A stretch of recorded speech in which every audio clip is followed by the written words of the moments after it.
NHL best bets for Tuesday, January 6, 2026. Guys, welcome to PuckTime on WagerTalk TV. Andrew McInnis, Carmine Bianco, Lawrence Presman, and Don Buster. We got a loaded show for you guys and can't wait to dive into these games. With the condensed schedule, it's such a busy time for every single team in the NHL right now. We got a handful of games to get to. I feel like we got some barking dogs today. We got some great matchups today. We got some heavy hitters. Look forward to hearing from everybody on today's show. Carm, what's up, brother? How are you? Good morning. What's up? The dogs are always barking at some point. In a big card like this, there's got to be some underdogs that are barking tonight. We can't have all favorites winning. That's not fun. Nobody makes, well, you make money if you're betting all favorites and they win. But other than that, it wasn't fun. I didn't like the dogs that won last night. Yeah. Well, I had Utah, who were a dog, but became a slight favorite. And then I had the over in the Ottawa game. As I mentioned, sometimes you got to look at the goalies, and Marilainen did not look good. But I did say the Detroit Red Wings were a live dog. I just didn't know that all the dogs would be live, but I'm glad the Red Wings plus 130. A little blip blip on the schedule for them, losing those two to Pittsburgh, but right back at it, getting a win, and a big win for them. Man, I watched the first period of that LA Kings and Minnesota game because that was the pod play that eventually went down. I went to sleep at the end of the first period. Minnesota was all over them in that first period. Could not get the goal to put them ahead. And I'm like, I just can't watch the rest of this game. This could very well finish 2-1. I'd rather get a good night's sleep and finish 4-2. But the analytic numbers in that game shows you it was a playoff type game. It was as even as you can get. 481 to 472 were the expected goals. 9.5 expected goals. They ended up with 6. That tells you how good both goalies were. High danger chances, 20-19. Shots on goal, 35-33. Pretty much as even as you could get in a game, despite the 4-2 scoreline. But one goal here or there completely changes it. What a game. But no, I'm not having a bad hair day. I'm having a good hair day, Chuck. It's just I'm wearing the hat because we're bringing this guy in. I can't have him wearing the only hat on the show. The one, the only... No. The man who's vacationing in Florida, the Prez. We got to bring him on. And you know what? Prez, he won on a game yesterday he gave out that you and I were both giving out as well. He had the under in Utah, and we both had Utah. So you got to love it. Three of us had a pick on the same game, and all of us cast. Good morning, Prez. How was your round with Joe yesterday? It was good. Joe is a hell of an athlete, man. But and he just... That dude just oozes machismo. I mean, he is like as manly a man as you'll ever meet. Like Mark Zeno called, and he's like, I want some machismo back. Hide your wife around Joe, eh? Yeah. I mean, yeah, it's, but it was amazing. I mean, he's such an incredible athlete. He doesn't play golf a lot, but I mean, we played 9 holes. I think he got 2 birdies. I don't get birdies. I need to play at least 100 holes before one birdie might appear miraculously due to total fluke. What's going on, boys? I was looking around yesterday, Prez. I've officially decided that I'm going to pull the trigger and I have to get fitted because it's been too long playing the game of golf where I haven't taken it really seriously enough to want to like spend the money on getting fitted and getting brand new clubs and things. But I'm too tall to be playing with the same, height clubs that my friends that are like 5'10" play with. And I feel like it's hurting my game. And I know I'm not good, so I don't use it as an excuse, but it's definitely not helping me at all. So I gotta get fitted. Fitted. First and foremost, 7'8" people do not play golf. If you actually look around in the golfing annals of golfers, you're better off being 5'7", bro. Yeah. What about Michael Jordan? He loves golf. Yeah, I don't recall him making the tour, but I mean, what do I know? He is Michael Jordan. He loves to gamble, but then he's got the shoe money, so it's all good. I was just reading about him yesterday. It calls him the first richest athlete of all time, number one of all time. But that's not actually true. Well, there's a lot of overplayed athletes, and which brings us to no. I want to tell you who is true. Can't I tell you who is true? What? Okay. What? Who is the richest athlete of all time? The richest athlete of all time, male or female? It's a horse. Secretariat. No, and I think the horse is female. There is a horse that sired, and this was about 5 years ago, every single Kentucky Derby winner in the last 30 years or something. That horse's jizz is $250,000, and he jizzes all day, baby.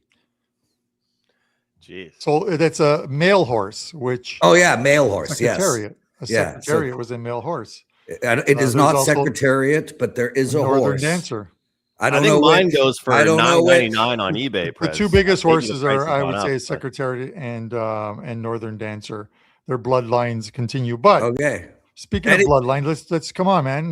For the We Want Florida fans from a couple of years ago, the Leaf fans clamoring for the Florida Panthers, -129 for the Panthers tonight in Toronto, +107 for the Leafs. Total sits here at 6. I know you normally come on the show and you're like, leave totals. I want you to give me a side in this game instead.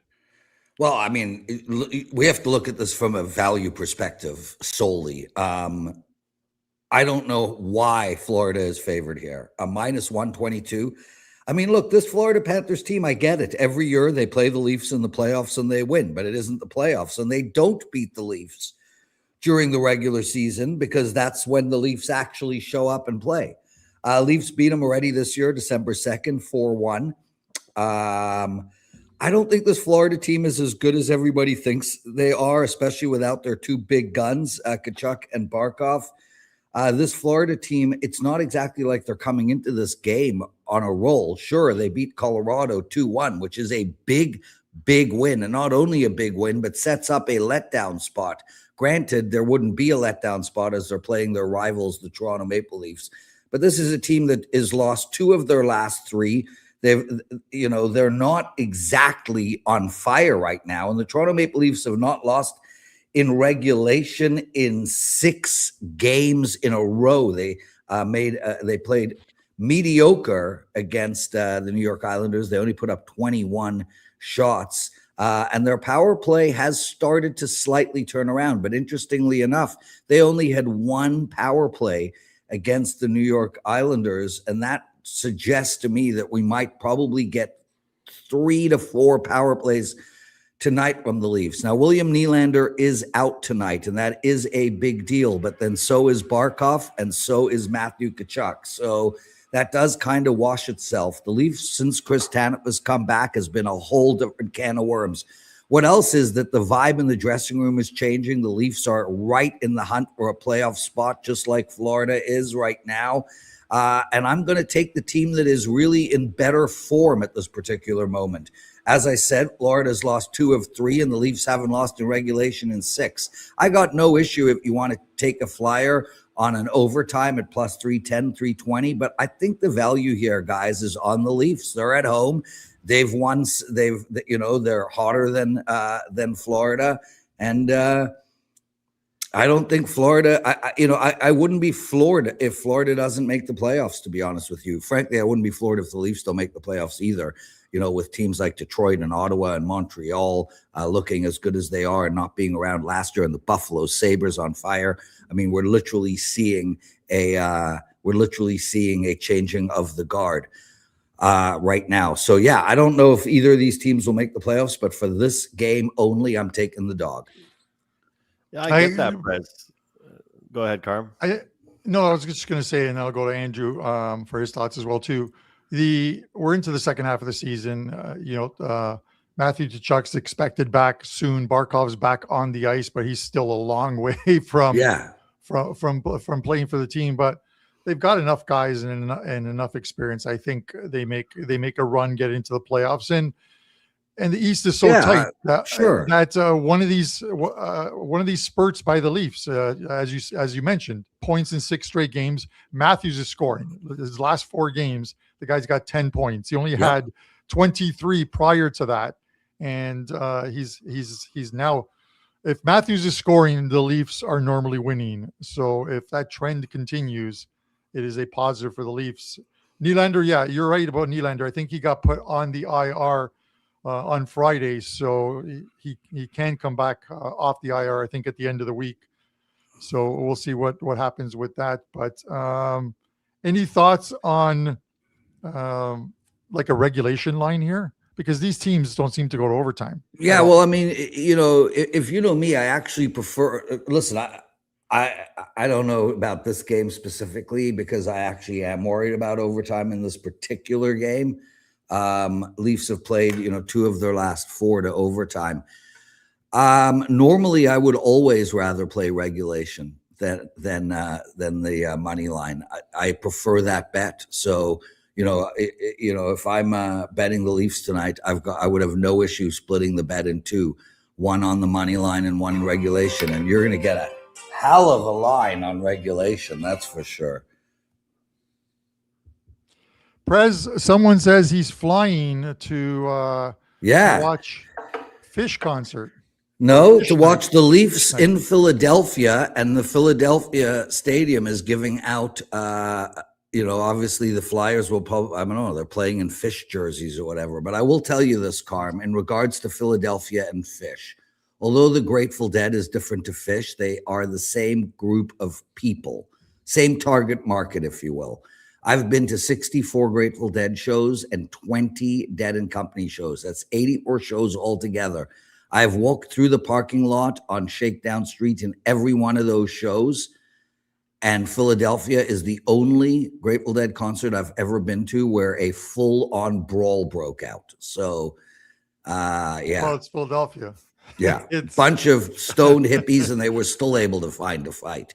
Anyway, I got to promote and I got to run, my brother. I got a $5 play tonight. It's an NHL play. Check it out over at WagerTalk. It's only $5. It's a 4% play. These 4% plays are extremely rare, Carm.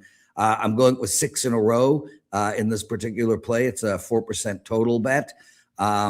Check it out. It's only $5, and I have my 5% wild card NFL play up already. Joe Ranieri and I are running a promo all week. It's a buy one, get one free. You buy a week of me, you get a week of Joe for free. It's $99. It includes every single play we release across every sport, every unit. Guys, thank you so much for having me. It's always a pleasure doing this show. Enjoy, Buster, and we'll see you soon. Yeah, Prez, all I can say at this point, you're enjoying the fantastic weather there is, and I think everyone in the chat should echo the same thoughts. You're playing at Seminole Hard Rock in a big tournament. Start Thursday. Best of luck to you. Yep, best of luck to you. Bring some of that American money home. Thanks, brother. I had no idea how much coffee gets stuck in a mustache. Later, everyone. Prez, maybe next week, Carm will let me talk to you.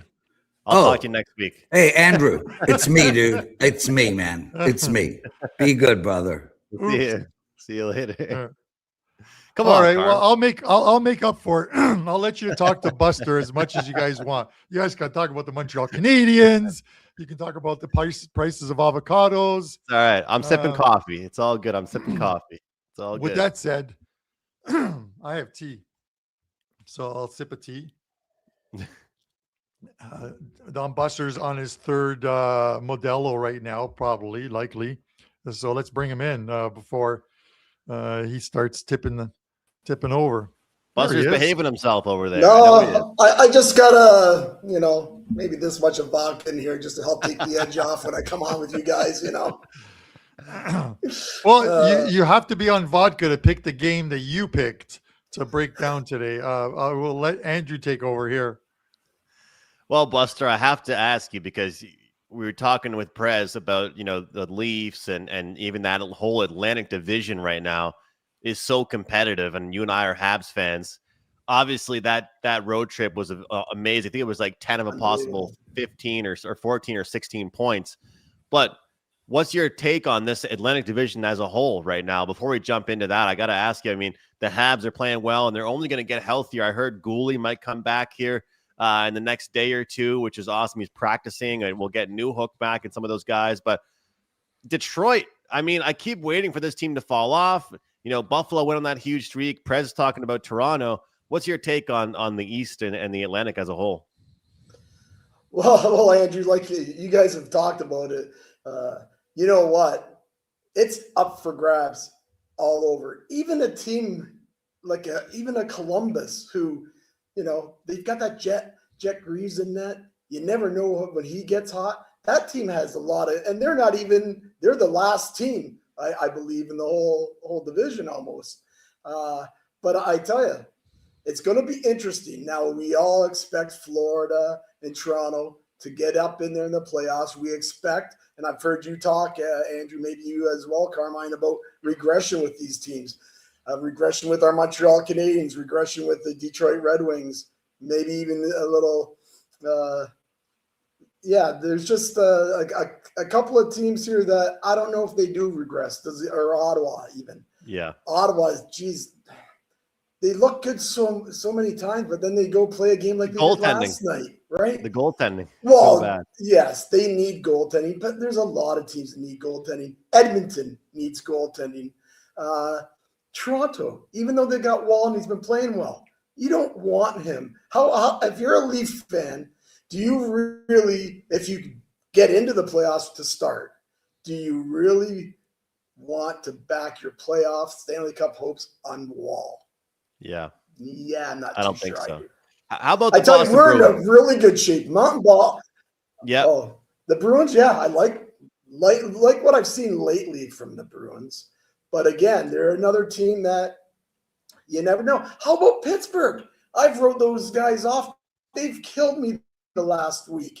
They're winning games like crazy again. I know. So I mean, it's just it's as a hockey fan, it's fantastic. And it's going to be the last games. Like it's a big chase right now, Buster. It's a big chase. You're going to see. This is the weirdest analysis. 6 or 7 teams fight for the playoffs.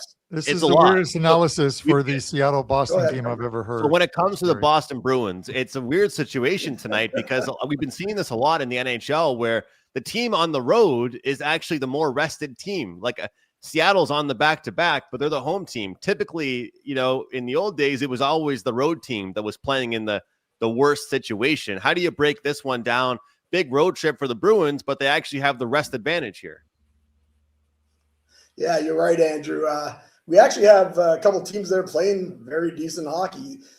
As you say, with the Bruins now, I think we talked about it at the beginning of the year. The only way I think all three of us agreed that Boston didn't really have the club that we thought they would have. And the only way they were winning games is with goaltending. Well, that kind of went to the side, and they were getting beat up there for a while. But they've put 3 good games together. They won 2 of them, and they did lose in overtime Calgary, but still got a point. And Swayman's been playing a lot better. There's no doubt about that. As for Seattle, they've now won 7 of their last 8 games. And there's a team that you got to believe will regress as well, because they were near the bottom of in the West. The problem for the Kraken tonight, you kind of mentioned it, Andrew, is that they played last night late in Calgary. And now, less than 24 hours later, they have to take on a Boston team that's playing good hockey and have been waiting for them. Another hitch for Seattle here. This is their 3rd game in 4 nights. Coming home, always a bad spot. Although this last week, it hasn't been all that bad of a spot for teams. But for almost the whole month of December, that was a great situation spot for the first 3 weeks. The last week has kind of went to shit on that. But still, it's a bad spot for Seattle here. And it's also their first home, if you want to look at it. Only a two-game road trip, but it's still their first home. And like I said, truthfully, I've never really felt comfortable with these 2 teams at all. They play some good hockey lately, but I don't know if they're going to both be there when it comes to playoffs. I don't think Seattle will. Boston, you never know if they get the goaltending. Anything can happen in that whole division, as we've been talking. However, I just want to make one more point here. Look at the special teams. Now, Seattle's in a super bad spot. Now look at their special teams. Boston's power play is 4th in the NHL. Seattle's at 16th, but it's in the penalty kill. Seattle has the worst penalty kill in the NHL. With Boston's been scoring some power play goals lately, and I think that's helped them win some games. To me, with all the just a real bad situation for Seattle and the way Boston has been playing, I really like the Bruins to get the job done here. What we're going to do, though, we're actually playing the Bruins on the first period money line. It's about the same as the Bruins for the full game. And what's been happening to us lately is that we've been playing those first period good situations, first periods, and our team's been pushing. But they've been winning the full game. So you get a push and you win the full game. So we decided it's a new year. So we're going to start playing some games, first period and full game, making 2 small wagers on that because of what's happened to us in the last month or so. I will take a quick look at the total for everybody here. Since these teams have started playing each other, it's been 5 unders, 4 overs. They haven't played each other this year. So Boston has gone 5-4 to the under their last 9 games, and Seattle's gone 6-3-1 to the under in their last 10. Now, because of the situation and because that total's a 5.5, it's 5.5 over 25. But still, these teams, you hear the teams' names and you automatically think under, right? But because of the spot, the 3 and 4 games for Seattle, I really avoid playing unders with those with that situation as well, because I believe that they don't play as well on defense. So we're going to pass the total. Anybody that likes to bet it under, I don't blame you, but I just don't bet 5.5 unders. It might get to 6. I thought I seen a 6 earlier around 15 minutes ago. So you might, if you can get a 6, you might want to bet it under. But truthfully, I pass the game, bet Boston, and that's the way we're going here. Boston first period and a little extra play and for the full game. There you go. All right, let's go to Andy Lang for Wager Talk today. No, actually, we still have a little bit of time left. Buster, what do you got to promote gotta give me over a at chance every Wager once in a while. What do you got to promote over at Wager Talk? You are on tomorrow as well, too. I've got you doing double duty. Okay. So everyone will get to see that beautiful mug of yours tomorrow as well. Yeah, well, I'm sure that's a good promo, Carmine. You maybe should not have said that, but anyways, yeah, it's Customer Appreciation Tuesday today. Last week we changed strides there and put out a college football play, which was a nice winner, and we're back to our 4% NHL best bet. It's a total best bet, and we are #1 lifetime in 4% best bet totals in the NHL. You want to go over to the site and grab that. Also, the powers of be at WagerTalk have a great 7-day all-access pass for only $69. So you get all our plays, 7 days, $69, and that includes all 5% releases. It also includes for Brother Carmine and Brother Andrew, and go over, grab all 3 of us for $69. 7 days, we all do a little different sports. Carmine with the soccer and that. So head on over to WagerTalk and check that all out. It's a great deal. 7 days for the price of 3. All right, Buster, we'll check you later. And tomorrow we'll talk. It'll be Habs game day. Look forward to chatting with you again tomorrow. Take care. Okay. Thanks a lot, guys. Best of luck, everyone. Good luck, Buster. All right, Carm. So the way you set it up, Brother, it's been 23 minutes and you and I haven't given out a pick yet. You got to love that for the show that we are hosting. But the good news is that we've got 2 heavy hitters, the 2 biggest games of the night. Boom. That we saved for the last of the show. I'm looking forward to seeing if we're on the same page with this one. Colorado and Tampa Bay. What do you have for this one, Kyle? What do you think? This is who picked this game? I did. -117 for Colorado, -104 for Tampa. It is odd in the sense of Tampa Bay being a dog at home, and I get it. It's Colorado coming to town, and Florida dealt them only, I think, their 3rd regulation loss or something along those lines. This team just doesn't lose in regulation very often. But this Tampa team has been playing extremely well. I get it. They're coming back from the West Coast, where they pretty much dismantled on Saturday. They pretty much dismantled the Sharks early, but my God, this team has won 7 games in a row. They swept that 3-game Western road trip, beating the Ducks, beating the Kings, beating the Sharks. Obviously, it wasn't the toughest because they didn't go to Colorado, they didn't go to Vegas, and even Utah, who's playing extremely well right now. But this team is scoring goals. I think they've scored at least 4 goals in every one of those wins over the last 7 games, which is unbelievable. They're firing on all cylinders, but you have the Colorado Avalanche, who have been firing on all cylinders and held to one of their lowest outputs of the season, only a goal. This team is playing absolutely phenomenal. I have to lean the over in this one. I get it. Sometimes you talk about you get 2 good teams playing each other, 2 cup contenders playing each other, and you expect a tight game with the neutral zone clogged. That's not the way these teams play. These teams are not going to play any differently than they've played all season long.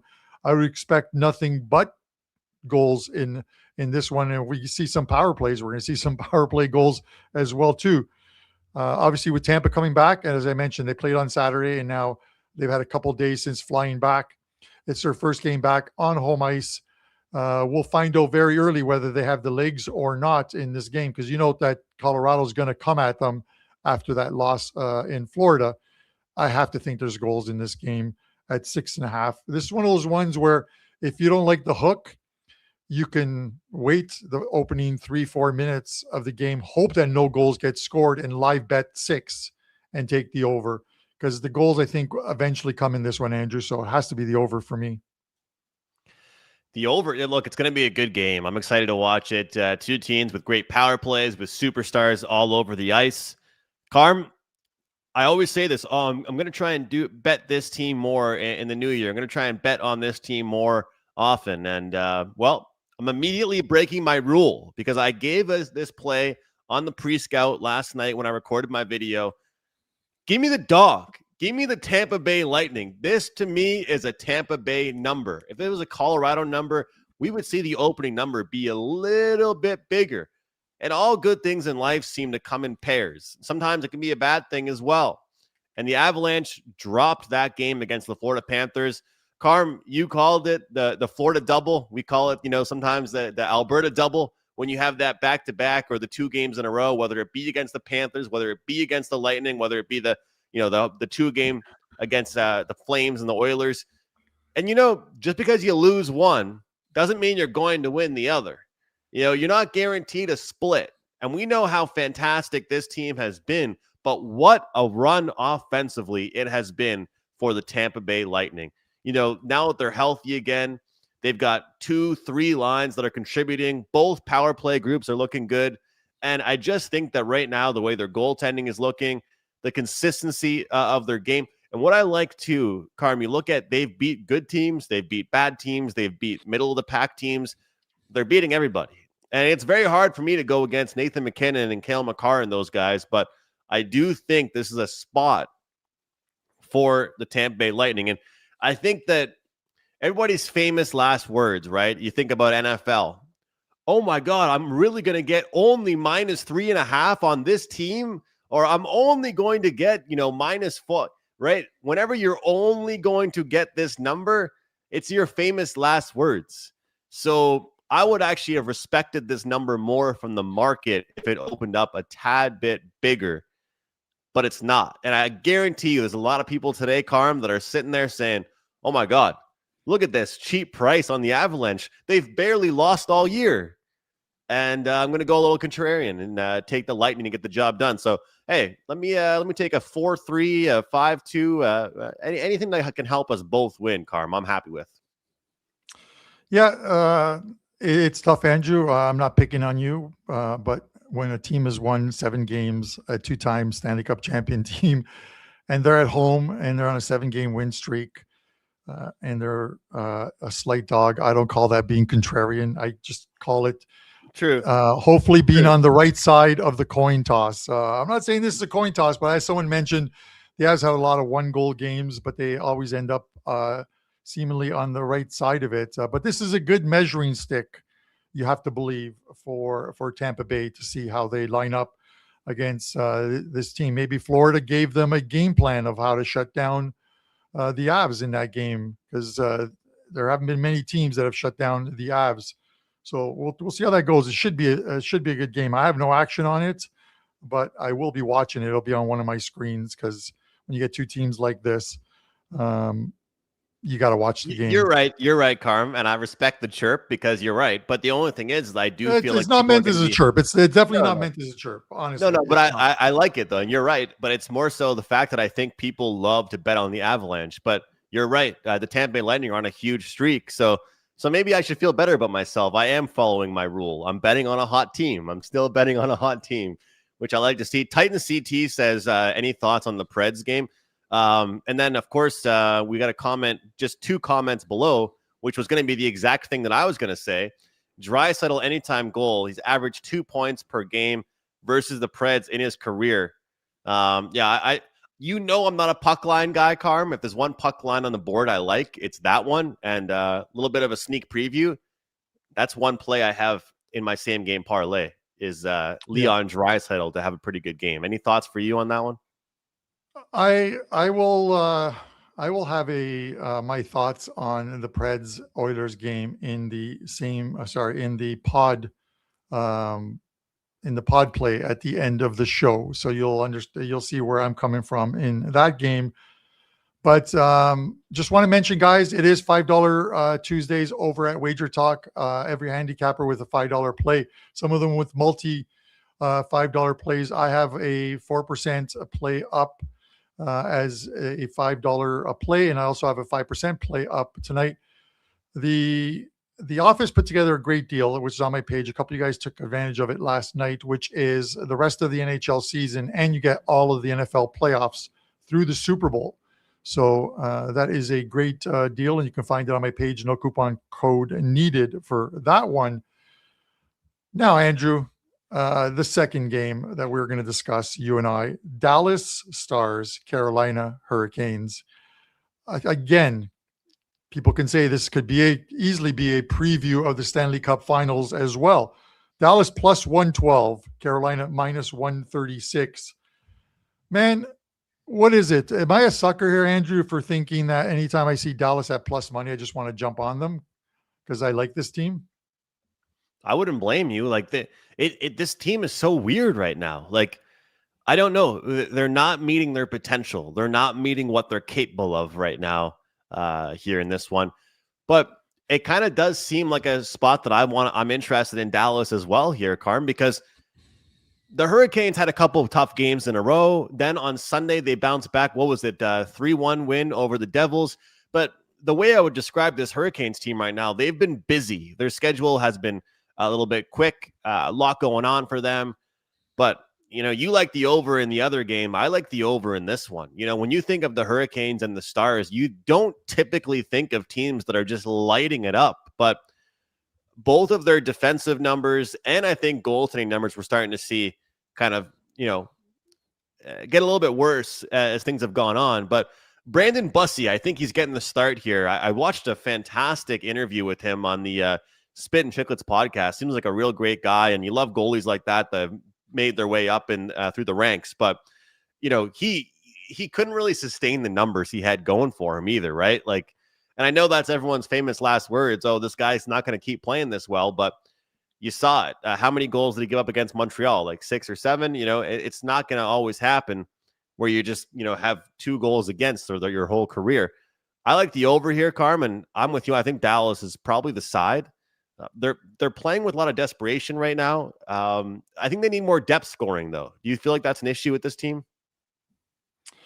I do, and I think this is why as the Eastern Conference sort of starts to separate at some point, and I believe it will within the next 10 to 15 games and possibly likely before the Olympic break, which comes on, the Olympic break is on I think the 5th of February, and then we don't see any action until the 25th.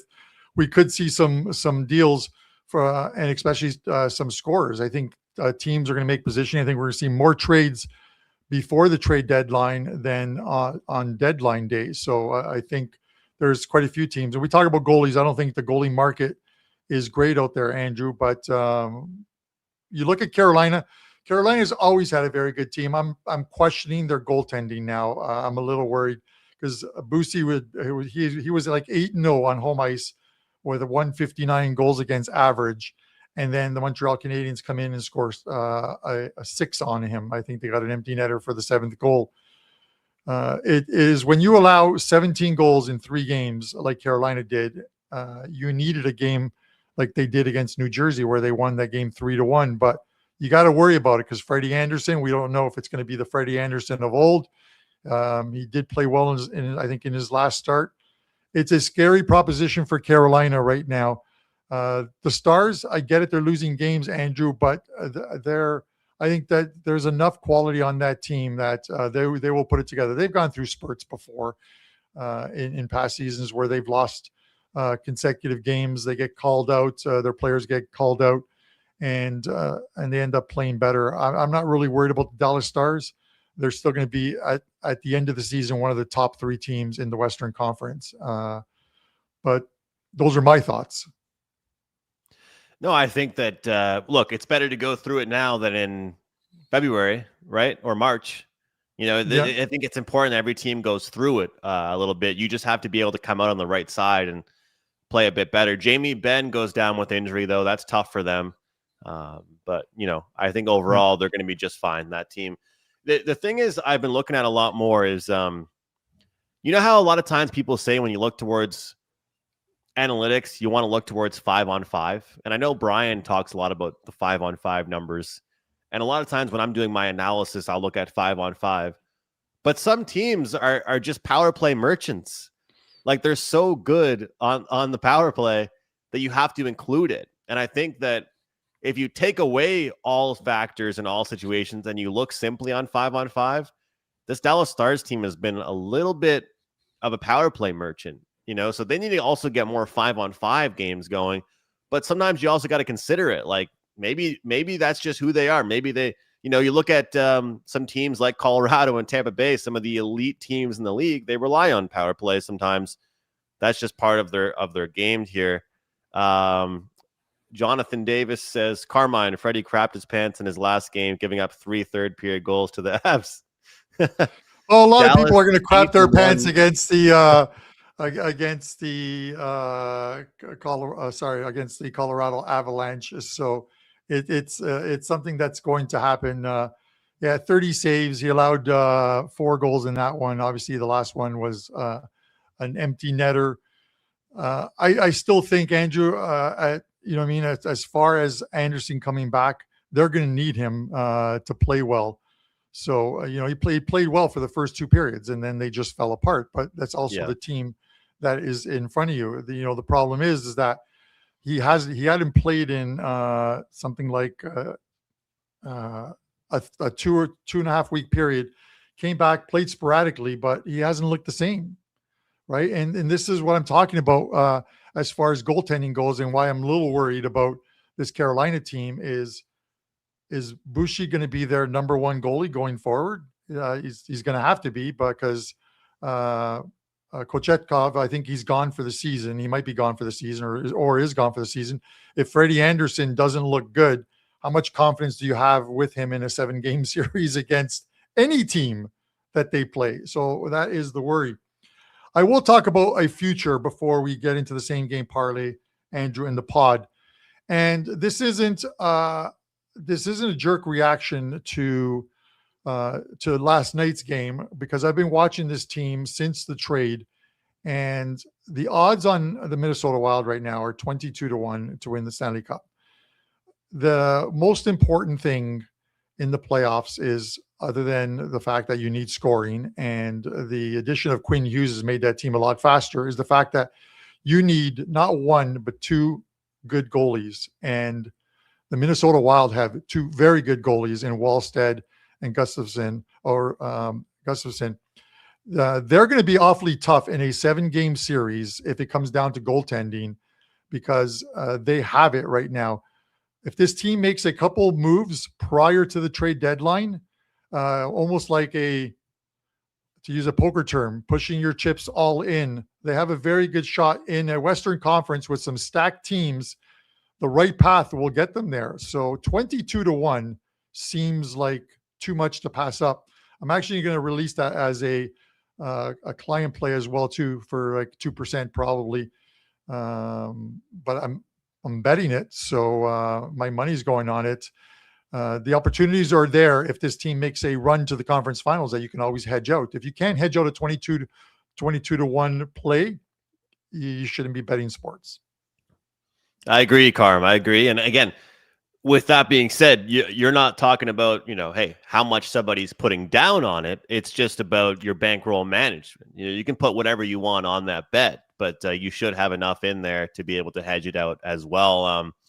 I just think that with that division, you escape that division. You even win the first round. You're looking pretty good, but that division is just a hellhole. Like, I mean, I know that sounds kind of messed up to say, but like, look at the top 3 teams in that division. One of those teams is going to be out after the first round. That is just ridiculous. You gave out a future, Carm. I'm going to give you a little bit of a rant because well, and this has nothing to do with betting, but something has bothered me in the hockey world over the last couple of days. And I don't know if you've seen the Zane Parekh stuff in the NHL, but he's a player that plays for the Calgary Flames, but he went and played for Team Canada at the World Juniors. He was the captain of the team. And he said in an interview, but he's having so much fun with the World Juniors. And he said, in the NHL, sometimes you feel a little bit like a robot. You feel like they're telling you what to say a little bit, or you feel like you can't give proper answers and fun answers. And long story short, they pretty much, Calgary Flames got wind of it because he said, well, in Calgary, you got people telling you what to say and things. And he pretty much called NHL players robots a little bit, but he didn't call anybody out in particular. And so the Calgary Flames management got wind of it. They talked to him. A few of the players talked to him. And I even saw a long quote from one of the players, Mackenzie Weegar, and he said, look, we're not happy with what he said. Nobody here tells him what to say. But then he even said himself, I agree. I find hockey players sometimes do talk like robots a little bit as well.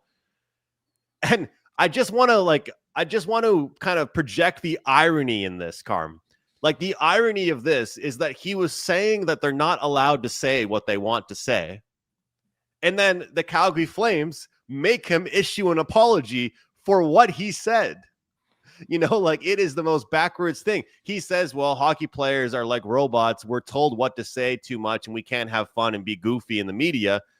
And then Calgary Flames organization makes him pretty much apologize for what he said, pretty much proving his point that they are restricted in what they're allowed to say. So I've been wanting to get that off my chest because I thought that was ridiculous. I've been tweeting about it. I think that it's an issue in the NHL that players are not as outspoken. Sure, they try and be respectful to the media, and it's good, but you also need to have some personality in the media. And I felt like that was a big loss, a big L for the Calgary Flames, because you can't be a team that, I get it. He might have sounded like he was taking shots at the Flames organization, but I don't know. I thought it was kind of stupid.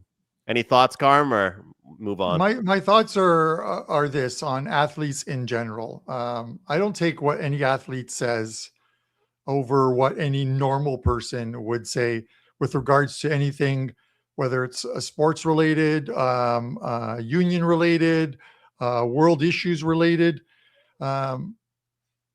You know why? If there's a dentist convention, you know why they don't get interviewed and shown on Sportsnet? Because they're dentists.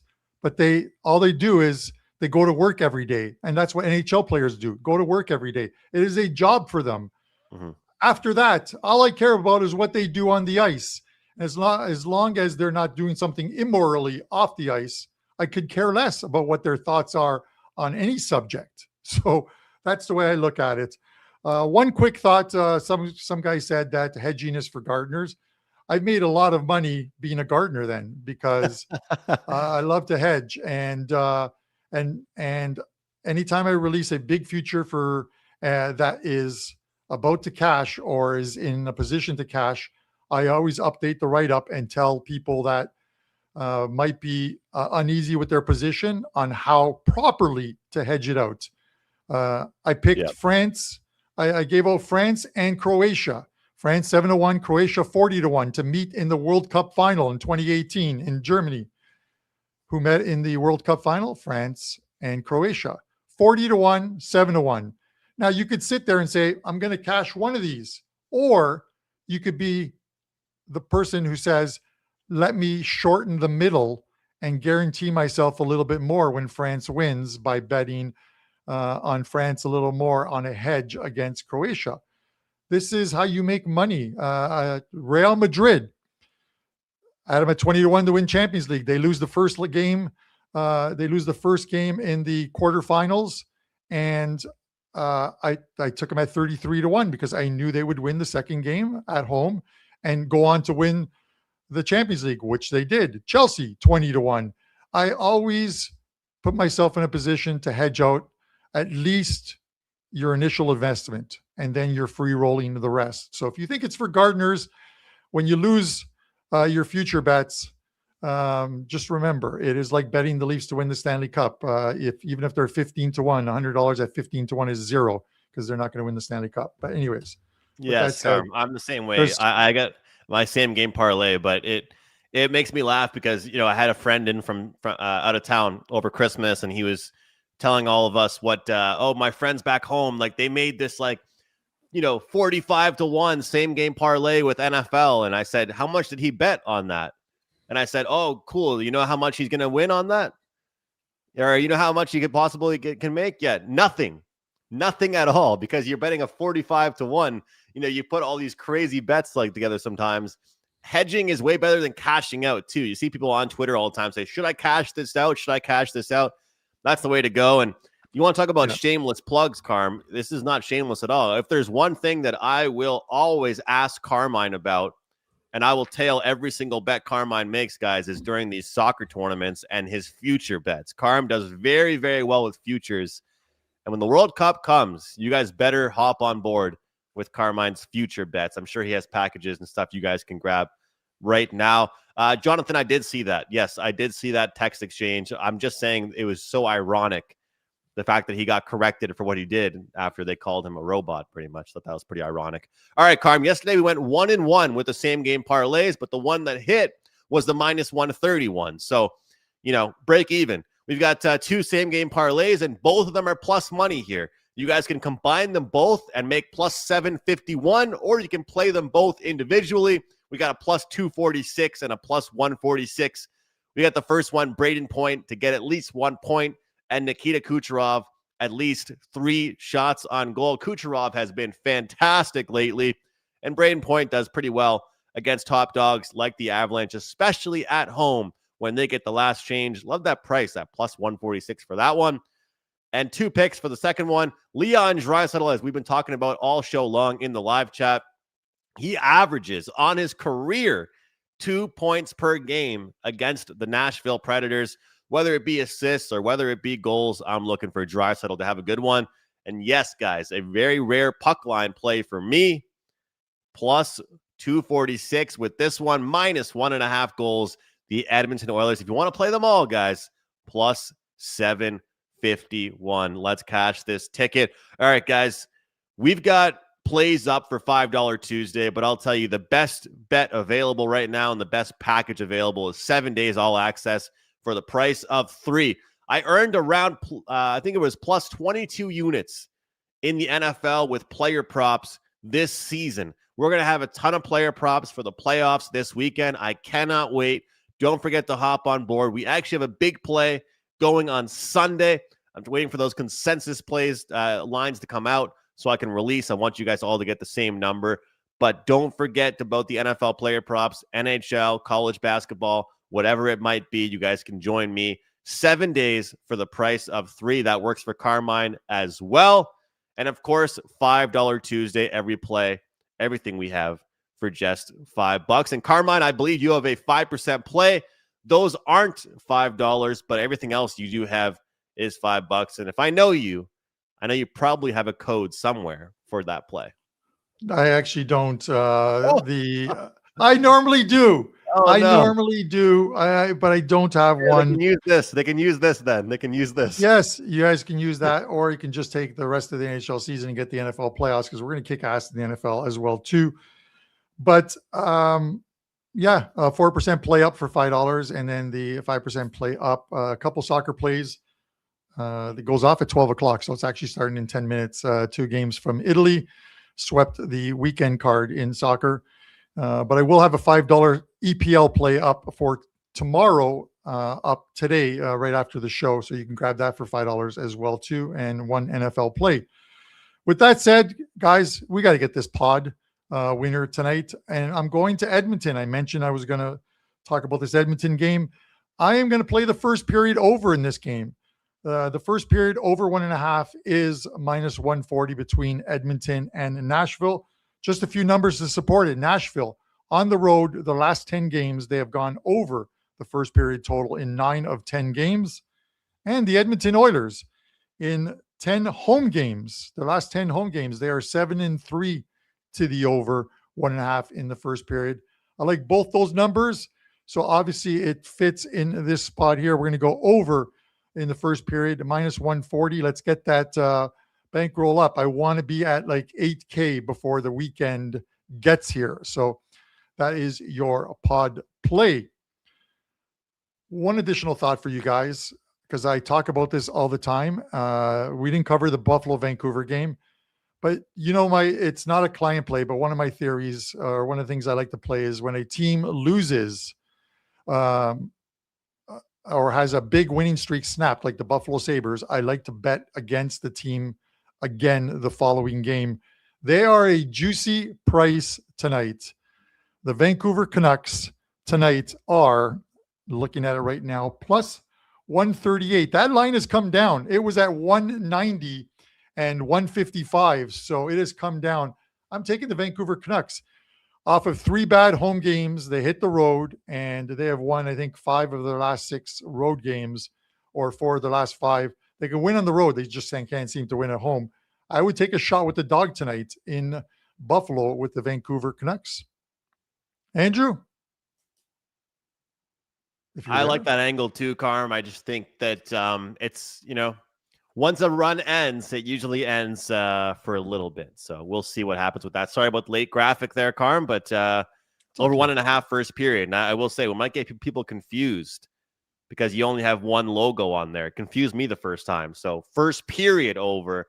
We're not taking the Nashville Predators on any plays in that one. First period over in that one. That will do it for the show, Carm. Let's wrap it up because Andy Lang's already knocking on our door. That will do it for the show, guys. Let's try and get up to 175 likes for this video. Not much to ask. Hopefully you guys can hit the over on that. 175 likes. Thanks for watching. Don't miss Carmine's big play. And make sure you guys grab my plays as well for just $5 at WagerTalk.com. See you guys later. Best of luck and enjoy the Tuesday NHL slate.